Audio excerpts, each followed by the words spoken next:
to rehab, or maybe just need some sleep. Got it, it's obsession. I'm seeing it in my dreams. I'm looking down every alley. I'm making those perfect calls. I'm saying, Okay, hanggang muli po muli at ipagpatuloy po natin ang programang Happy Morning. Ay, Ronald, Leonard, nandiyan ka pa rin ba? Happy morning sa'yo. Ito, mga magulang, kinig-kinig po tayo. Ito po ating maganda pag-uusapan sa ating kalusugan ngayon dahil magpapasukan na po, di ba? Ito ating mga anak na po, medyo hindi natin namamalayan na baka stress na ho, di ba? So, dyan lamang kayo at antabayan na po natin ang ating kalusugan ngayon.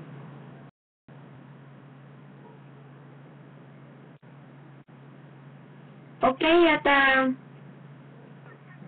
ayan, so mga magulang, medyo hindi nila namamalayan ito, no? Ang ating mga anak na akala natin enough na po, no, na yung makatulog, makakain, yan. So, pero wala pala sa oras. Medyo hindi natin mamalayan na pagod na pala mga bata at mga medyo matamlay na sila, no? Naku, lalo na po dyan sa bansang Espanya, o yung mga bansa po na mga malago, no? Maunlad, yan, o maraming tao, ganyan. So, maraming ilig sa kasiyahan na bansa. So, maraming bata dyan na medyo pagod na at inaabot sila ng 12 oras po o higit pa, no, na gising. Or lalo na sa pag-aaral, yan. Kaya, ang tanong, bakit kaya ang mga bata na-stress din sa mga ganitong klase, no, ng kanilang pamumuhay? Ito po pala ay karamihan sa mga magulang natin. Palibasa yung mga abala, dahil nga po sa hirap ng buhay, siyempre, gusto po natin na kumita, di ba? Para naman masuportahan natin pangangailangan ng ating mga anak. At kaysa naman kung saan na napupunta yung mga bata, ang ginagawa ng mga magulang, yun na. Tumukuha sila ng dagdag lesson sa kanilang mga anak. Pinapagtuturan nila na kung ano-ano, di ba? Para lang madagdagan pang kaalaman at hindi kung saan nagpupunta habang busy ang ating mga magulang. So yan po. Kaya naman ito, pagkatapos ng klase, para nga naman mas maging abala sila hanggang sa pag-uwi ng kanilang mami at daddy, yun, pinapanood din ng mga movie or kung halimbawa, hindi ba nakapag-aral ng dagdag lesson, di ba? So, ang ilan po mga magulang ay napakahigpit din pagdating sa schedule ng kanilang mga anak. Masyado nilang detalyado na may mga schedule. Di ba, aminin po natin yung mga magulang. At talaga po ang gusto ng mga magulang, mangunguna ito sa klase, lalo na ito ng pasukan, yung mga nakulelat nung gusto makabawi. Kaya ang gagawin ng mga magulang po talaga, pukpukin sila ngayon sa pag-aaral. At talagang yung schedule ng kanilang pag-aaral halos sobra-sobra.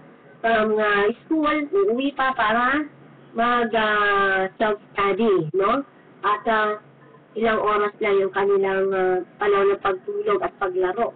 Kaya naman po ay maraming ganun mga magulang. Pero hindi naman po talaga masama dahil syempre, sa kagustuhan po natin ng mga anak natin, huwag makulelat, no, sa eskwelahan at magkaroon ng award at talagang masasabi natin sila kaaya-aya mga bata. Pero mga magulang, tingnan din po natin yung kanilang kalusugan kung ito nga po hindi ba nakaka-apekto na. Di ba? So mamaya hindi natin namamalayan, putlang-putla na po mga anak natin. Lalo na po dyan, no, yung mga panggabi. So medyo babalansin po natin yan. At hindi po natin talagang basta na lamang na isubsob yung ating mga anak sa mga bagay na hindi naman talaga kaya ng kanilang mga katawan. Kaya aminin po natin na masyado po tayong mahigpit o mapaghanap ng mga magulang. Lalo na mga magulang na abala. Yung mga magulang naman na sobra naman ng panahon, sobra lang po stricto, ano? So, ibalansin po natin kasi hindi po natin namamalayang yun. Na-stress na po mga bata. At nasasagad na po yung kanilang sarili, no? Kaya, ayan, nagsisimula dyan yung stress. So, ayon po sa isang proseso, meron pong 4% daw po ng mga batang na-stress, lalo na sa bansang Espanya. 15 years old pataas, yan, stress na yung mga bata pa lang na 7 taong gulang or 6 na taong gulang. Meron na po na-stress din, di ba? So, alam niyo po ba mga anak o mga magulang na mga nakikinig po dito, no? Yung napakalaking bagay po yung epekto nito is kasi wag po natin ipagwalang bahala dahil hindi po talaga ito maganda. At baka sa sobrang stress ng mga bata na dismaya, na hindi nila naabot yung nais ng kanilang mga magulang. So ayan, may mga batang nagpakamatay. Naku, totoo po yun. Dahil po medyo natakot sa kanilang mga magulang na hindi po nila nasunod o naabot yung gusto ng kanilang mga anak, lalo na yung mga gusto mag-top diyan sa eskwelahan, no? Kanilang lalo na ngayong pasukan, dahil start pa lang ng klase, kailangan daw magpakita na kagad ang gilas ang kanilang mga anak-anak.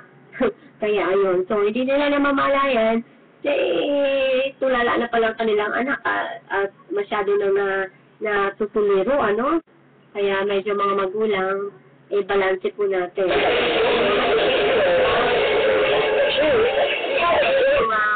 Dapat titingnan po natin kung naaayon nga po itong mga ito, no? Kung talagang mahal po natin ang ating mga anak at mapagmahal po kayong mga magulang, tiyakin po natin na gusto yung kanilang mga pahinga, mga vitamins po nila, at talagang yung mga bagay na nakaka-refresh ko sa kanilang gawain, lalo na po sa pamilya, no?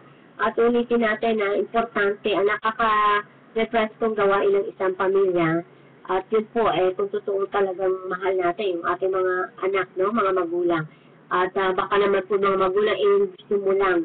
Ang tanong, gusto ba ng mga anak mo yung ginagawa mo? Diba? So, ito po ay tip lamang na maging balanse po tayo sa lahat ng oras, no? At ganito po talaga kahalaga kung ang bagay na pagbalanse. Ayan, so, at malaking bagay yan at isang matalinong magulang ang ganun po, no? Marunong magbalanse. Okay? At sabi nga ng Ecclesiastes 4:6 na mas mabuti ang sandakot na kapahingahan kaysa 2 dakot ng pagpapagal at paghahabol sa hangin. Ayan. Kaya mga magulang, tingnan natin yung kakayahan ng ating mga anak kung hanggang saan nga lang ba. So, di ba? At napakahalaga po ang kalusugan ng mga bata. O may hindi na natin alam saan padamputin ito. Di ba, Leonard? Happy morning sa iyo, Leonard. Leonard, dahil may mga kapatid. Talagang dapat na alagaan din. Bigyan ng tamang kalusugan. Ika nga.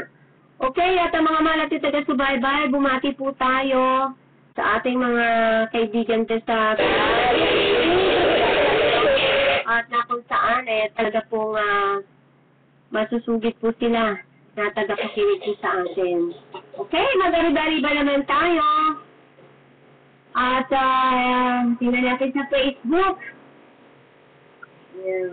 Ay, mga kapwa natin mamamahayag, happy morning dyan. Ate Mayo, arang happy morning ng Quezon City Press Corps na presidency po, At yan. Okay. RCD, Timao Garcia, happy morning. Daddy Wawi Rojas, happy morning. The Way of Girls, happy morning. Ethel Boy Albino, Dory Vicente, na mga happy morning. At pumunta tayo sa page ng inyong lingkod. Ayan. So, medyo may problema ang internet na naman mabagal, Ayan.